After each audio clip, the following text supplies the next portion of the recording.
Hey guys, welcome to the Projects Using Node.js course by Eduonix. My name is Brad Traversy and I'll be your instructor. Alright, so this course is going to be all about JavaScript on the server. Okay, that's what Node is, and we'll be learning all about Node and NPM, which is the Node package manager.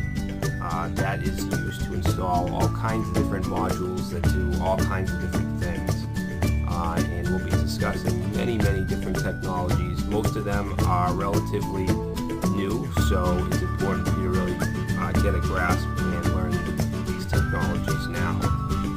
Each chapter has 4 to 8 sections, and each section will have 1 to 2 videos along with the program files, quizzes, and a document. So what you should know before taking this course, definitely some obviously front-end HTML, CSS, things like that. You should know some JavaScript. Programming fundamentals like if statements, loops, variables, things like that are really going to help you. HTTP requests and RESTful interfaces is not required by any means, but will help you a lot if you kind of understand how that works.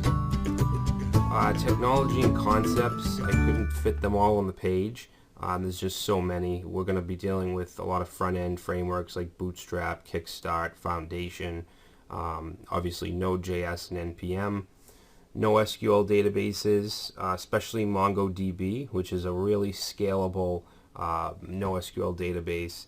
We'll also be looking at a column database called Apache Cassandra in one of the projects. We're going to be dealing with different database ORMs like Mongoose and Monk. These are basically node modules that allow us to interact with the database. We'll be dealing with the Express framework in most of our projects. That's basically a type of, I guess, MVC layer or framework that sits on top of Node and deals with routing, things like that. Asynchronous programming, JavaScript in Node uses asynchronous programming by nature, so callbacks, things like that. Kraken is a framework or a layer that sits on top of Express that gives us a lot of additional options. Drywall, which is a user management system to take care of logins and registrations, uses bcrypt encryption for password encryption. We'll be using a module called Passport for user authentication.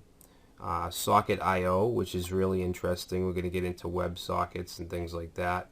And also HTTP requests and RESTful interfaces. Here's a project's overview. In Project 1, we'll be building a simple web server, an HTTP server.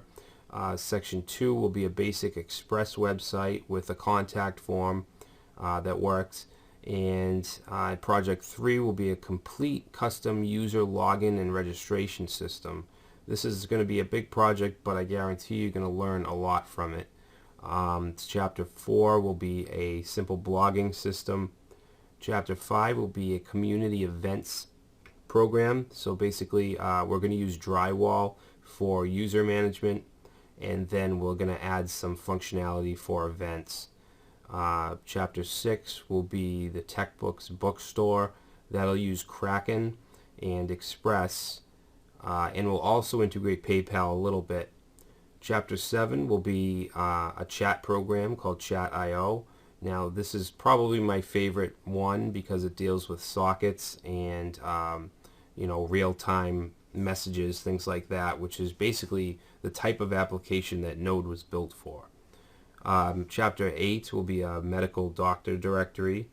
Chapter 9 will be a portfolio application, and with that one we'll actually be using MySQL, so we're going to get into a little bit of the relational database stuff too. And then Chapter 10 will be a simple e-learning system where students can register for classes and view lessons, things like that. Alright, so that's it. That's the basic summary for this course. I really enjoyed it. Hopefully you do too. And I will see you in the first project.